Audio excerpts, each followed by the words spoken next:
Halo semua, dari Sabang sampai Merauke, gimana kabarnya? Semoga kalian baik-baik saja ya, dan dimudahkan rezekinya. Dan semoga diberi kuota yang berlimpah untuk menonton video dari channel ini. Oke, yang akan kita bahas kali ini ialah Wrong Turn. Film ini dirilis pada tahun 2003 dan disutradarai oleh Rob Schmidt. Semoga mental kalian kuat setelah menonton film ini, karena di video ini akan banyak yang dilewat. Jadi saya saranin bagi kalian yang mempunyai keberanian dan mental yang sangat kuat supaya menonton video fullnya aja, karena sangat bagus dan sangat menegangkan boy. Oke, langsung saja. Siapkan teh bagi yang ngeteh, siapkan kopi bagi yang ngopi, dan ini dia alur ceritanya.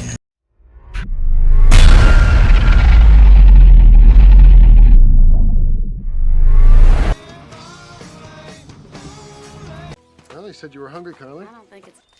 No, sorry. Adegan diawali dengan dua mahasiswa yang bernama Haley dan Richard yang sedang panjat tebing di sebuah pegunungan West Virginia. Di sini, Richard telah mencapai puncak, sedangkan Haley masih berada di bawah. Di saat Haley terus berjuang untuk mencapai puncak, tiba-tiba dia melihat tangan Richard yang berlumuran darah, dan Richard pun dilempar oleh seseorang di atas tebing. Lalu Haley pun segera memotong talinya, dikarenakan seseorang tersebut berusaha menarik Haley hingga ke atas. Dan Haley pun terjatuh tepat di samping jasad Richard. Haley pun mencoba melarikan diri menuju mobilnya, akan tetapi dia tersandung kawat berduri. Akhirnya dia ditarik oleh sosok tak terlihat, dan tenggorokannya pun digorok. Beberapa hari kemudian, terlihat seorang mahasiswa kedokteran yang bernama Chris sedang mengendarai mobil menuju wawancara kerja melewati pegunungan West Virginia. Di sini dia terjebak macet yang panjang. Hal itu dikarenakan tumpahan bahan kimia. Chris pun akhirnya mengambil rute berbeda karena takut terlambat. Kemudian Chris terhenti di sebuah pom mini dan di sini dia bertemu dengan lelaki tua aneh. Chris meminjam telepon, akan tetapi teleponnya tidak berfungsi dan Chris melihat sebuah peta di sana. Setelah melihat peta tersebut, dan dia menyimpulkan kemungkinan ada rute lain yang mengarah langsung ke kota yang harus dia tuju. Chris pun akhirnya memutuskan untuk mengambil jalan tersebut. Pada saat dia sedang mengemudi, tiba-tiba dia menabrak mobil yang terdampar di tengah jalan. Yang ternyata mobil itu milik sekelompok orang yang sedang dalam perjalanan camping yang bernama Jesse, Carly, dan tunangannya Scout, serta pasangan mesra Evan dan Francine. Di sini, Jesse menemukan seutas kawat berduri di hutan yang diikat di pohon di seberang jalan, dan dia menyimpulkan pasti ada seseorang yang sengaja meletakkannya di situ. Jesse, Carly, dan Scott pergi ke hutan untuk mencari bantuan, dan Chris diajak bergabung dengan mereka. Sementara Evan dan Francine tetap standby di mobil dan berharap ada orang yang lewat untuk menolongnya.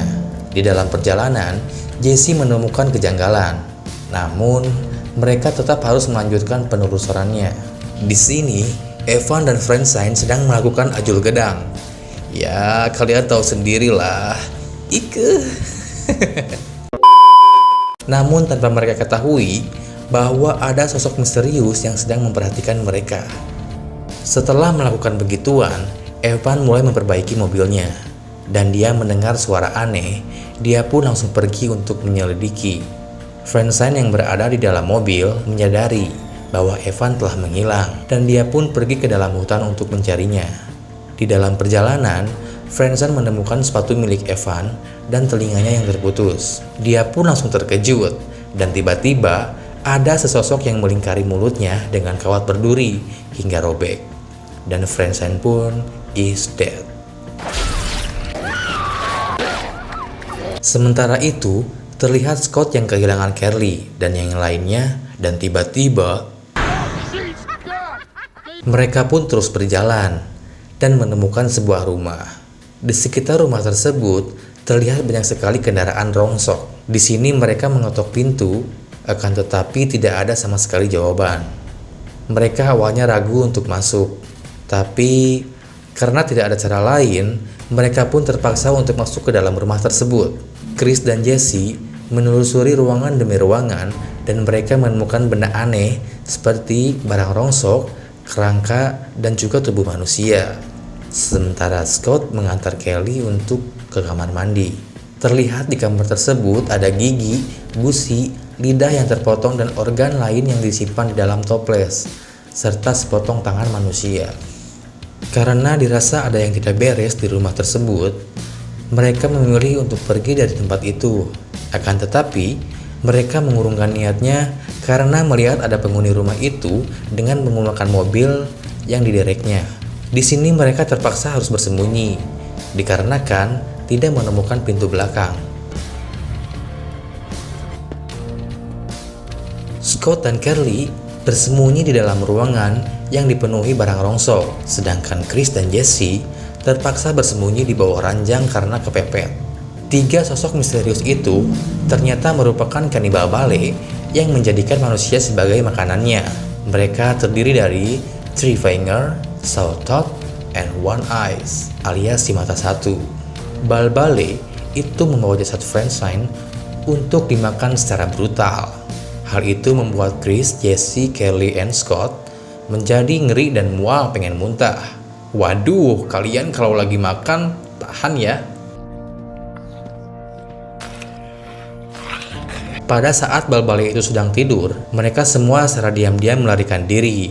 Namun, hal itu diketahui oleh salah satu bal-bale yang bernama Saw Tooth, yang akhirnya mereka pun dikejar. Aksi kejar-kejaran itu terjadi sangat menegangkan. Mereka berhenti di sebuah tempat yang dipenuhi puluhan mobil bekas korban bal-bale itu. Di sini mereka menyusun rencana untuk merebut kendaraan milik bal-bale itu. Chris mengalihkan perhatiannya, dan dia pun tertembak di bagian kakinya.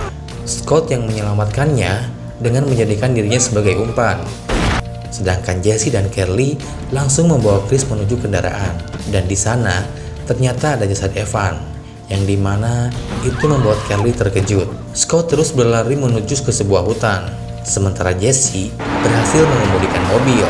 Pada saat itu, di perjalanan mereka menemukan Scott yang sedang berlari dan mereka pun menghentikan mobilnya. Scott yang berlari menuju mobil, dia harus terpanah beberapa kali dan Scott pun tewas. Tembakan panah itu hampir mengenai Jesse dan lain-lain, dan mereka pun terpaksa harus menancapkan gasnya untuk meninggalkan mayat Scott. Scott pun dibawa kembali kepada markas bal-bale. Sementara Chris dan Jesse mencoba menenangkan Kelly yang terpukul karena kematian tunangannya, yaitu Scott. Mereka lalu terhenti karena jalan di depan mereka buntu dan kendaraannya pun mogok oleh lumpur. Mereka pun terpaksa harus berjalan kaki menyusuri hutan hingga menemukan menara pengawas yang sudah tua dan kumuh. Mereka pun langsung menaiki menara tersebut dan mereka melihat kalau mereka berada di tengah hutan tanpa melihat jalan dan pemukiman sama sekali. Mereka lalu mencari sesuatu di menara itu dan mereka menemukan radio sinyal. Kemudian mereka menggunakan radio tersebut untuk meminta bantuan, namun tidak mendapati jawaban. Singkat cerita, ketika para bal-bale itu tepat berada di bawah menara tersebut, tiba-tiba radio itu menanggapi panggilan mereka, yang dimana hal itu membuat para bal-bale naik ke atas. Kelly dan Jesse mencoba mendesak panggilan tersebut, namun sinyalnya malah terputus, dan hampir saja salah satu dari bal-bale itu berhasil masuk ke sana. Namun beruntung, Chris berhasil menggagalkannya. Setelah beberapa saat tidak terdengar suara, tiba-tiba kobaran api membakar menara yang memaksa Chris, Kelly, dan Jesse harus melompat dari menara itu. Lalu Chris dan Kelly memanjat ke dahan pohon yang lebih tinggi dan perlahan pindah ke pohon lain. Namun Kelly yang takut hanya berdiam diri, dan salah satu bal-bale berhasil memenggal kepala Kelly yang sedang disaksikan oleh Chris dan Jesse. Karena merasa muak dan marah atas kematian Kelly, mereka merencanakan sesuatu, yaitu untuk menyatukan bal-bale itu. dan berhasil mengelabui salah satu babale itu dan tertabrak dahan pohon lalu jatuh ke bawah. Namun, tampaknya babale itu masih hidup. Kemudian Chris dan Jesse melarikan diri dengan bersembunyi dan bermalam di dalam gua di balik air terjun. Singkat cerita, di pagi harinya, mereka mulai melanjutkan penelusurannya dan mereka berhasil menemukan jalan raya. Namun, babale itu mengetahui kehadiran mereka dan mendorong Chris jatuh dari bukit lalu membawa Jesse ke markas.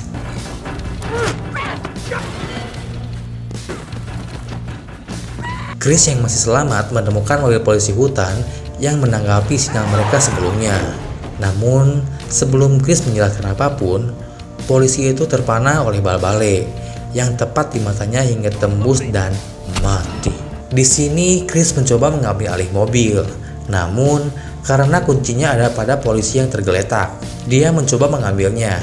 Akan tetapi, babale datang yang memaksa Chris bersembunyi di bawah mobil. Chris hampir ketahuan, namun Chris berhasil kabur dan bersembunyi di semak-semak. Ketika babale itu mengambil alih mobil sambil membawa mayat polisi tersebut, Chris segera menyelinap ke bawah mobil dan ikut ke markas si babale. Di markas babale, terlihat Jesse yang sedang diikat hampir di sayat lehernya. Namun, babale menghentikannya karena melihat temannya yang membawa tubuh baru. Chris yang berada di bawah mobil mendengar teriakan Jesse. Dia pun langsung menyusun rencana seorang diri. Ketika Jesse yang hampir dilenyapkannya, tiba-tiba sebuah mobil yang dikendarai oleh Chris melaju dengan kobaran api. Pertarungan itu pun terjadi. Dan kemudian Chris Jesse berhasil menaklukkannya. Ketika mereka melihat bahwa ketiga babale masih hidup, Chris dan Jesse segera keluar dari markas itu. Lalu, pistol yang dipegang oleh Chris, dia langsung menembakkannya pada mesin truk hingga meledakkan markas dan para babale yang masih ada di dalam sana.